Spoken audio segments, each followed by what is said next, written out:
Sanggar Cerita mempersembahkan Sabda Pandita Ratu.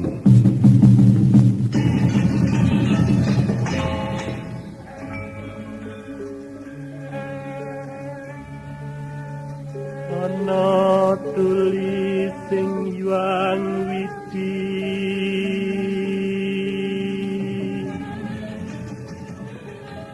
yen wong sabar lan narima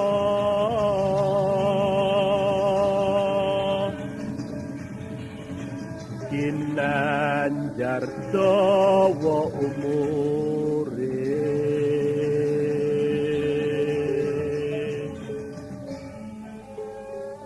sugih kadang pawong mitra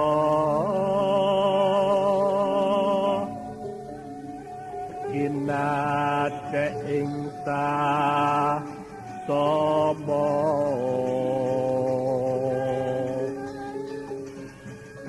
lamun lara wong iku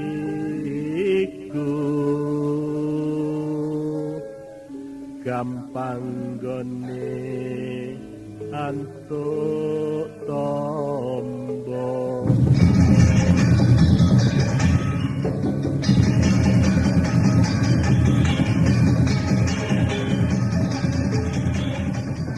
Sabda Pandita Ratu, sebuah kisah penuh dilema, tragedi cinta anak manusia, perebutan tahta, mabuk harta dan duniawi, serta silaunya kehormatan, di mana keangkara murkaan merajalela karena dendam yang membara.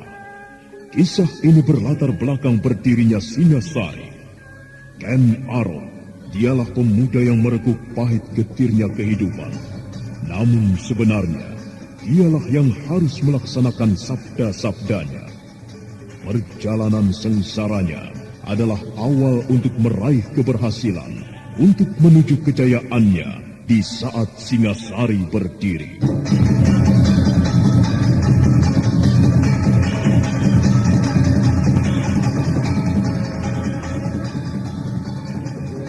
Paman memperhatikan wujud pemilik kapal itu?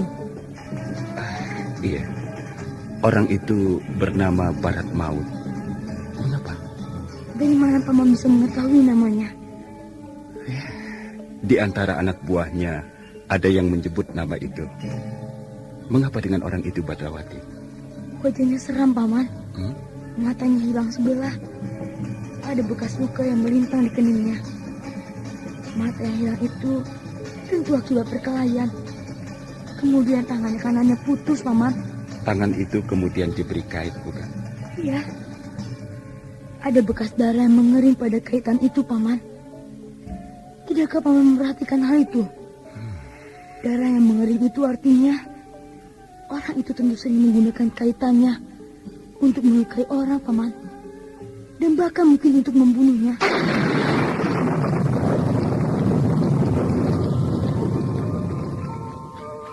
Sabda Pandita Ratu. Naskah ditulis oleh Pondra Swasti Langit, diolah oleh Agung Bahrodi, didukung oleh artis-artis terkemuka Ferry Fadli, Eli Ermawati, M. Abud, Ivone Rose, dan lain-lain. Teknik dan montase Ibing Arifin, dengan sutradara Dian Pertiwi. Sabda Pandita Ratu. Kali ini dalam episode ke-24 dengan judul Sepak Terjang Pemetik Kembang.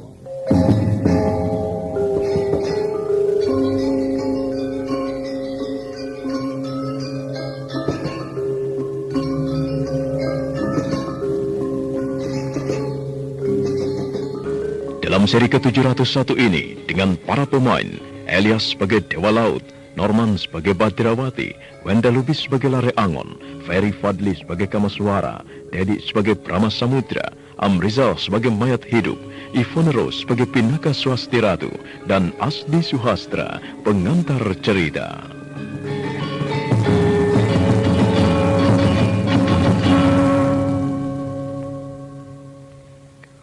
Orang yang tidak lain adalah Kameswara itu segera membantu Dewa Laut yang terkulai itu agar bisa duduk.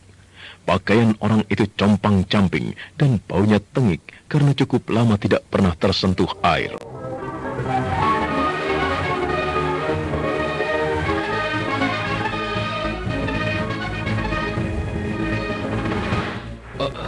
Bagaimana cara merebut sangkakala itu dari tangan Brahma Samudra? Aku lihat ia menyimpannya dengan cara yang aneh. Benda itu bisa muncul dan menghilang dengan kendali pikirannya. Aku bisa. Akan tetapi, badanku lemah sekali. Baiklah, aku akan mencoba membantumu. Duduklah. Aku akan mengalirkan kekuatan ke tubuhmu. Kosongkan jiwamu, apapun yang kau alami, jangan melawan. Ya, aku mengerti.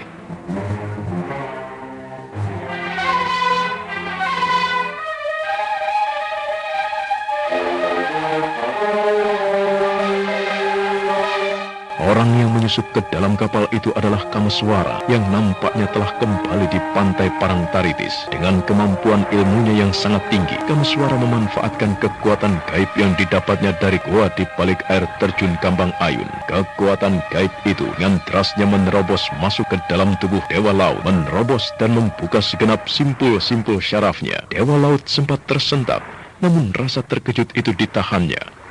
Dan beberapa lama waktu pun lewat.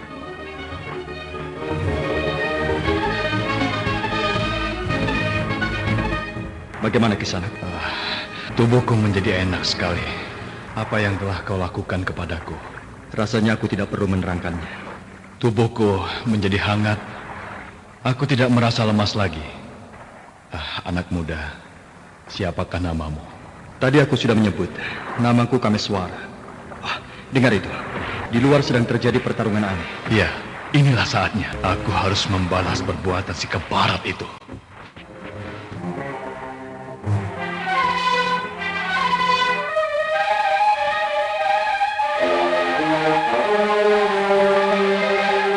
Kameswara dan orang yang bernama Dewa Laut itu kemudian bergegas melangkah menuju ke geladak. Badrawati dan Lare Angon bagaikan diperas kekuatannya. Bagai banjir bandang, kedua orang pemilik Raja Kalacakra itu bertempur. Tetapi mayat hidup itu benar-benar berkekuatan luar biasa. Kalis dari rasa sakit tak peduli terhadap hantaman macam apapun.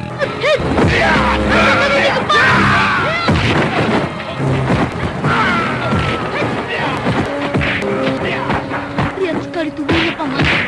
Serangan macam apapun yang aku lakukan ternyata tidak membuatnya bergetar. Sepertinya orang yang menguasai ilmu kebal. Bahkan lebih lihat dari ilmu kebal yang pernah dipamerkan di Sadu dan Sambo. Sementara ayunan tangannya bukan main. Bergabungkanlah puncak kekuatan yang kita miliki, Badrawati. Mari, Paman. Badrawati, Bagaimana, Paman? kita serang susun menyusun sambil akan aku usahakan untuk mencari titik kelemahannya. Mari.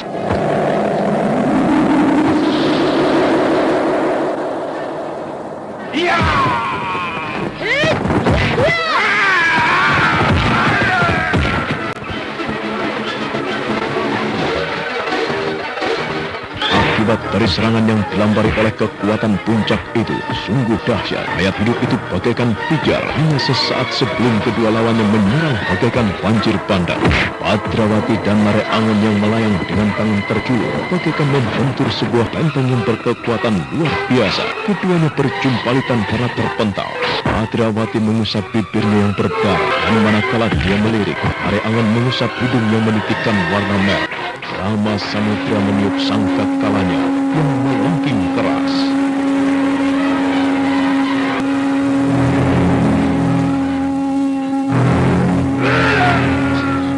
Gila, Makhluk itu benar-benar luar biasa, Badrawati. hidungmu berdarah, Paman. Kau, mulutmu berdarah. Barat. Badrawati, kita alihkan serangan. Nampak sekali, makhluk demit itu sangat dipengaruhi oleh suara lengkingan sangkakala. Bagaimana kalau justru kita serang Ki Brahma Samudra? Bukankah ia yang mengendalikan orang itu? Ya, kita serang makhluk itu beruntun. Gunakan cambukmu untuk membuat jarak dari jangkauan setan itu. Aku akan menyerang Ki Brahma Samudra dengan mendadak. Sekarang.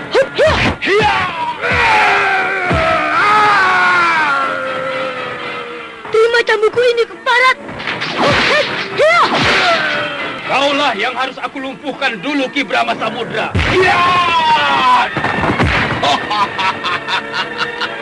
Boleh.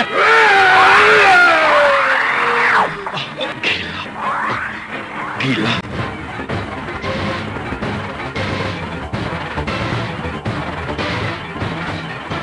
Lare Angon benar-benar kelabakan. Ternyata tidak mudah untuk mewujudkan rencananya. Demikian cepat Lare Angon berkelebat bermaksud menguasai Brahma Samudra. Tetapi mayat hidup itu rupanya mengerti apa yang akan dilakukan oleh Lare Angon. Ia melanting menghadap. Sebuah benturan membuat Lare Angon terlempar menabrak tiang utama. Lare Angon harus meringis karenanya. Darah semakin banyak keluar dari hidungnya.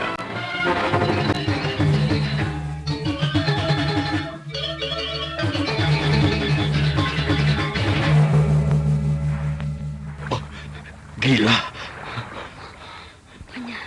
Kita benar-benar berhadapan dengan lawan yang sangat tangguh, Paman Lare Angon. Ya, bahkan untuk mendekat ke Brahma Samudra itu, kita begitu sulit melakukannya. Makhluk itu sangat rapat penjagaannya. Apakah dengan demikian kita harus mengalah Badrawati? Mengalah bagaimana, Paman? Kita menghindar, kita tinggalkan kapal ini. Kita harus melihat kenyataan Badrawati. Paman, lihat. Apa Badrawati? Kabut. Ini kabut laut Badrawati. Kita meloncat ke laut dan berenang sekuatnya ke daratan. Kita harus menghindar. Mari, Paman. Tidak perlu. Kalian tidak perlu menghindar. Bibi Pinaka. Iya, aku di sini. Beristirahatlah Badrawati. Kita sekarang menjadi penonton. Kau tentu mengenali kabut itu dengan baik. Kabut? Oh, apakah Paman kamu suara melakukannya? Lihat saja.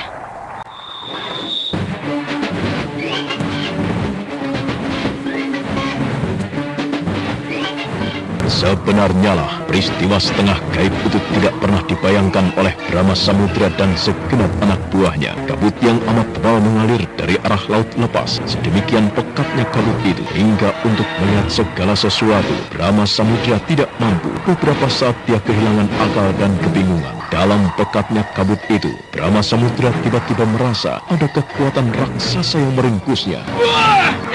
Gila! Kekuatan siapa ini? Lepaskan aku! Kekuatan siapa ini, Gemparan? Lepaskan aku! Lepaskan aku! Suara mayat hidup yang menggeram itu membuat Brahma Samudra gemetar, seolah makhluk itu bermaksud mencengkramnya. Angin semilir menyapu kabut yang pekat, dan dengan cepat lenyap membaur dengan ombak. Brahma Samudra membutuhkan waktu untuk melihat dengan lebih cermat sosok tubuh yang berada di depannya, yang baru saja meringkusnya.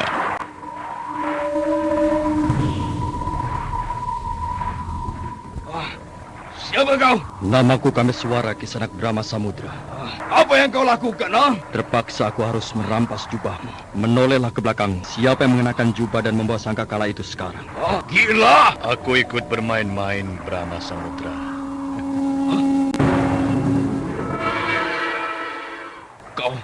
Kau Dewa Laut? Ya, inilah aku. Kembalikan jubah itu kepadaku. Tidak mungkin. Jubah ini sekarang telah aku kuasai. Dengan demikian, sangkakala ini juga berada dalam kekuasaanku.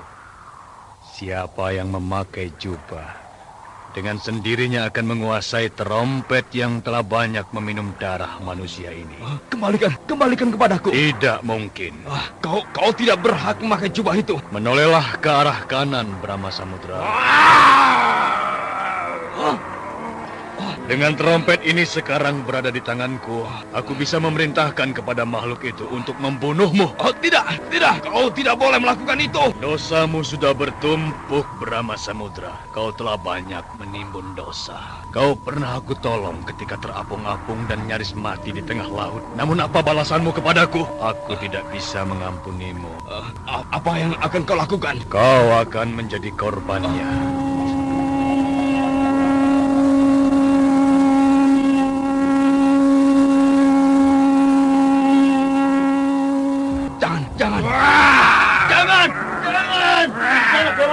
Jangan! Tidak bisa, Kisanak Kameswara. Sekali mayat hidup itu bangun, maka ia harus menghisap darah. Tidak mungkin aku membiarkan darah orang lain yang harus dihisapnya. Biarlah Brahma Samudra memetik buah perbuatannya sendiri.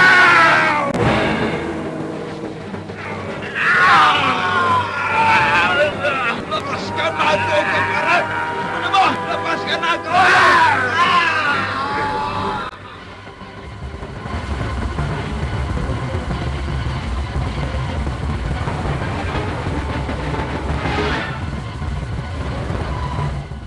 Gila, makhluk itu benar-benar gawat dan ganas sekali. Jika sampai kita berhasil dikuasai manusia mayat itu, maka kan seperti itulah nasib kita. Lihat, Paman. Manusia mayat itu menghisapnya. Darah dan otot Brahma Samudra dihisapnya. Wah, seperti apa kira-kira rasanya, Paman Lare Angon? Matilah Brahma Samudra. Paman, orang itu masih bisa menjerit. Selanjutnya tidak lagi Badrawati. Bersamaan dengan langit belahan timur yang mulai semburat merah, semua orang menyaksikan bagaimana mayat mengerikan itu mencengkram Brahma Samudra, menancapkan taringnya pada keningnya, dan kemudian menghisap isinya dengan sangat buas. Badrawati terpaksa memalingkan wajah dari pemandangan itu. Dengan menggunakan sangkakala yang dipegangnya, Dewa Laut menggiring makhluk itu masuk ke dalam peti, dan kemudian segera ditutupnya rapat-rapat. Tiba-tiba saja perasaan Dewa Laut meluap, jiwanya bergetar. Aku bebas. Aku bebas dan telah membalas dendam sakit hatiku kepada keparat itu. Kini aku bisa melihat langit lagi. Kini aku bisa menghisap saripati laut dan ombak. Anak muda, Bagaimana Kisanak? aku tidak tahu bagaimana aku harus menyampaikan rasa terima kasihku kepadamu. Jangan pikirkan hal itu. Kewajiban manusia untuk saling tolong-menolong. Sekarang akulah yang menolongmu. Siapa tahu kelak aku yang membutuhkan pertolonganmu. Atau paling tidak, kau harus menolong orang-orang yang akan dijadikan budak itu, agar bisa kembali kepada keluarganya masing-masing. Aku akan melakukannya. Kapal ini milikku. Aku akan mengantarkan mereka ke tempat asalnya masing-masing. Sebaiknya Kisanak berbicara dengan mereka. Para awak kapal bajak laut itu harus dipaksa untuk melihat kenyataan. Iya, aku akan melakukannya.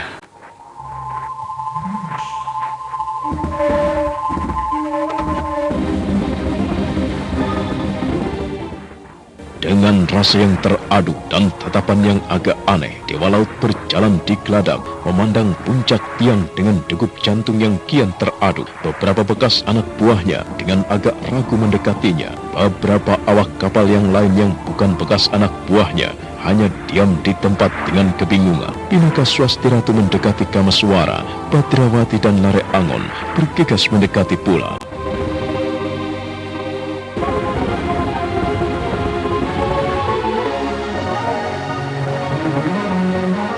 Kamaswara, Bagaimana Pinaka? hanya sampai di sini aku menemanimu. Aku harus turun lagi. Mengapa kau harus tergesa-gesa Pinaka? Lihat di timur, garis cakrawala mulai terbakar. Aku tidak ingin Kamanungsan. Aku sekarang telah berubah menjadi makhluk malam yang takut kepada matahari. Itu hanya perasaanmu. Aku mempunyai sesanggeman. Aku harus mengamat-amati apa yang dilakukan Panji Saprang. Bibi akan pergi. Mengapa Bibi tidak bergabung dengan kami saja? Tidak, Badrawati. Aku mempunyai tugas yang tidak bisa aku elakkan. Siapa yang memberikan tugas itu kepada Bibi? Tidak ada seorang pun. Aku sendiri yang meletakkan tugas itu di pundakku. Sayang sekali, Bibi. Aku hanya bisa mengucapkan selamat berjuang. Aku mohon pamit. Tunggu dulu, Bibi. Kenapa, Badrawati? Sampaikan salamku kepada Panji Saprang. Akan aku sampaikan kepadanya, Badrawati. Apa pesanmu? Pada suatu ketika kelak, aku ingin mencoba merasakan seperti apa dahsyatnya Condo Birowo. Jangan khawatir. Baiklah, aku mohon diri. Aku minta pamit, Lare Angon. Selamat jalan. Kameswara, aku minta pamit.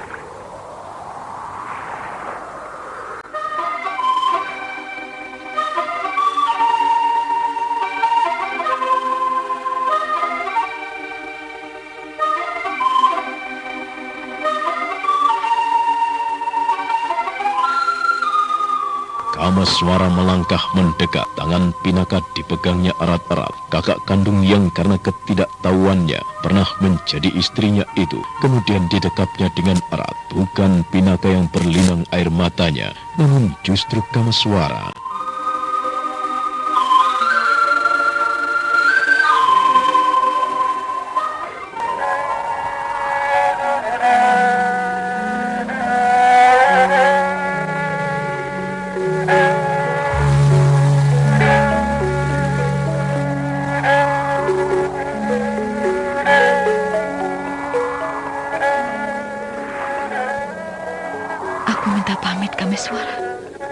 Jangan lupa pesanku, Pinaka. Kau harus berjuang melawan dirimu sendiri. Berjuang mati-matian. Kau tidak ditakdirkan menjadi kaki tangan Durga Parabandari. Kau harus camkan hal itu. Terima kasih. Aku sadar sepenuhnya hal itu. Durga Parabandari salah telah memilihku untuk menjadi kaki tangannya. Naluri seorang ibu masih lebih kuat dari Raja Keparat di tangan kiriku ini. Semuanya pasti akan berakhir. Iya, meskipun entah akan sampai kapan hal ini berlangsung.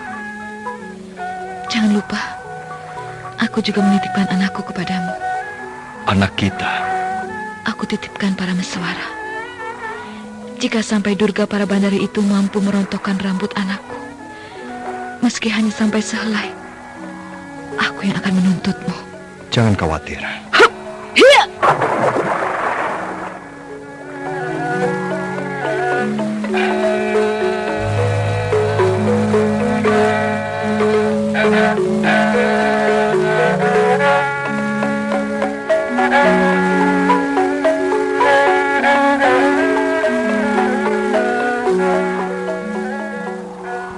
Paman. Bagaimana, Badrawati? Paman jangan melamun. Masih banyak pekerjaan yang harus kita kerjakan. Kita harus membantu orang itu. Siapa dia, Paman? Bagaimana ia bisa muncul bersama Paman? Ia Dewa Laut. Aku temukan disekap di dalam sebuah bilik di kapal ini. Mari kita dekati orang itu.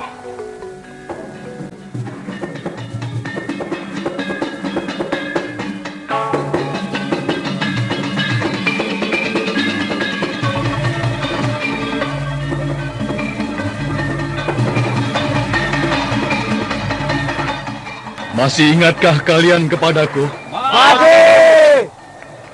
Bagus. Aku senang kalian masih ingat kepadaku. Aku adalah pemilik kapal ini.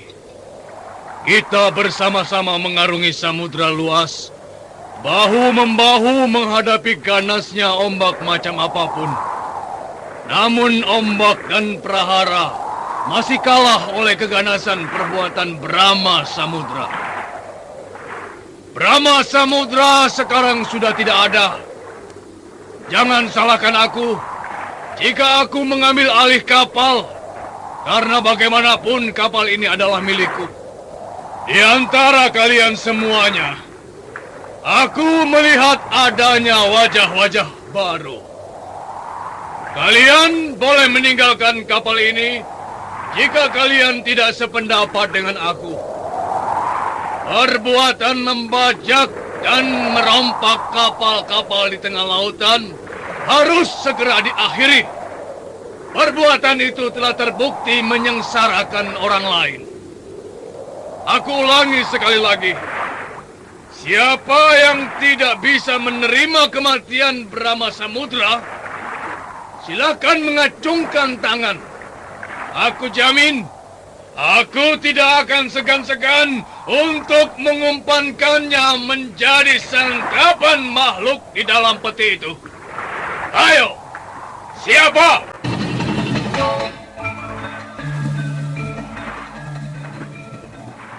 Tidak ada? Jadi kalian bisa menerima aku menjadi pimpinan kalian. Aku mau bicara. Berbicaralah. Aku mewakili teman-temanku yang sesikap dengan aku. Sebenarnya selama ini kami tertekan oleh sepak terjang Brahma Samudra. Kami tidak bisa berbuat apa-apa karena orang itu menguasai makhluk itu. Sekarang kami bebas. Kami berada di belakangmu. Terima kasih. Hidup Dewa Laut! Hidup Dewa Laut! Hidup Dewa Laut! Hidup Dewa Laut! Terima kasih. Aku sungguh merasa sangat terharu karena kalian masih setia dan sehati dengan aku. Tetapi bagaimana dengan yang lain? Aku melihat di antara kalian ada wajah-wajah baru yang belum aku kenal sebelumnya. Kalian tentu sangat kehilangan Brahma Samudra.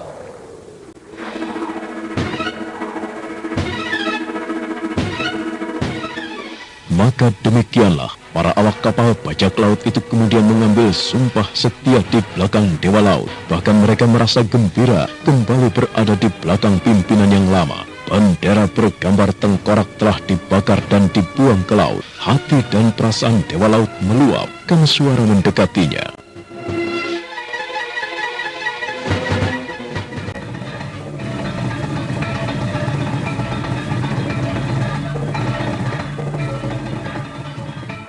Nampaknya mereka masih mencintai dan menghormatimu, Kisana. Ya, itulah yang membuatku terharu dan sama sekali tidak menduga. Lalu apa rencanamu? Aku akan mengibarkan bendera baru untuk kapal ini, sekaligus membersihkannya dari kotoran-kotoran yang melekat. Bagaimana dengan orang-orang yang akan dijadikan budak itu? Sebagaimana yang aku janjikan, aku akan mengantar mereka kembali ke asalnya masing-masing. Namun sebelumnya, aku ingin mereka dibangunkan dari tidurnya. Bukankah kau mampu melakukan? Ya, tentu. Bagaimana dengan harta itu? Harta apa? Lihat di puncak tiang itu, Paman. Aku meletakkan harta karun milik Brahma Samudra itu di sana. Harta karun? Lebih tepat disebut harta hasil rampokan yang selama ini dilakukan oleh Brahma Samudra. Aku tidak menghendaki benda berbau darah itu. Kalau begitu, apakah benda itu untukku? Kau menginginkan kekayaan, Badrawati? Menjadi orang terkaya di tanah Jawa ini? Bukan. Tidak. Maksudku, dengan harta itu, aku bisa berbuat banyak. Harta itu akan aku bagi-bagikan. Kau bagi-bagikan kepada siapa? Aku akan membagikan harta itu kepada para nelayan itu, Paman. Mereka orang-orang yang hidupnya kekurangan dan selalu bertarung melawan bahaya, melawan ganasnya laut. Barangkali juga kepada mereka yang akan dijadikan budak itu, Paman. Maksudmu mulia Badrawati? Jadi Paman sependapat? Cobalah kau meminta pendapat kepada Paman Dewa Laut. Bagaimana Paman Dewa Laut? Apakah Paman tidak sependapat dengan gagasanku? Aku sependapat, anak Engger. Ya! Bukan main. Bocah itu benar-benar luar biasa. Baru kali ini aku menyaksikan bocah. Ia masih bocah, akan tetapi kemampuannya luar biasa. Siapa dia? Ia keponakanku ke sana. Bukan main. Paman! Tangkap bungkusan ini! Hut! Ya!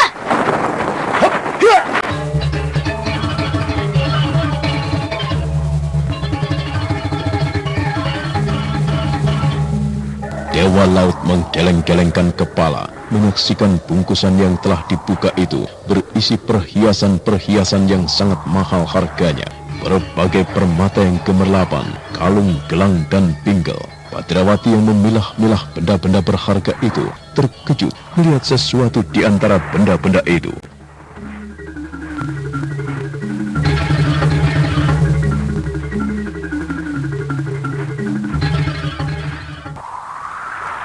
Paman, lihat, benda apa ini? Kau tidak bisa menebaknya, Badrawati? Ini sebuah kalung. Akan tetapi, apa bandulnya ini, Paman? Benda apa yang direntengin seperti ini? Kau juga memilikinya, Badrawati. Aku memiliki? Ya, bahkan semua orang. Aku tidak tahu apa maksud Paman. Itu daun telinga yang telah mengering, Badrawati. Hah? Gila. Ini daun telinga. Sedemikian banyak. Direntengi seperti ini. Iya. Biadab. Kau bisa membayangkan apa yang terjadi, Badrawati? Orang itu pantas menjadi intip neraka. Dibakar hingga hangus sampai menjadi debu. Ia pantas mati di tangan makhluk dalam peti itu. Ini benar-benar gila, Paman. Telinga direntengi seperti ini. Hanya makhluk bernama iblis yang sanggup melakukan perbuatan seperti ini. Benar-benar perbuatan yang biadab. Itulah gambaran yang bisa kau peroleh dari perbuatan orang yang lepas dari tatanan Badrawati. Manusia mempunyai akal untuk berpikir, mempunyai perasaan untuk mengendalikan diri. Namun jika manusia telah kehilangan keduanya, maka ia tidak lebih dari binatang yang tega memangsa sesamanya sendiri. Brahma Samudra demikian juga. Untuk memuaskan nafsu kebinatangannya, semua korbannya dibunuh. Telinganya direntengi seperti itu. Kamaswara memungut kalung yang aneh itu. Telinga-telinga kering yang direntengi membuat semuanya serentak membayangkan kekejaman macam apa yang pernah dilakukan oleh Brahma Samudra ketika hidupnya. Badrawati dan Nare Angon hanya bisa menggeleng-gelengkan kepala. Nah, bagaimana kelanjutan kisahnya? Apa yang akan dilakukan oleh Kamaswara? Dan bagaimana sikap Dewa Laut? Saudara pendengar, untuk mengetahui jawabannya, ikutilah kelanjutan kisah ini dalam seri berikutnya. Sampai jumpa.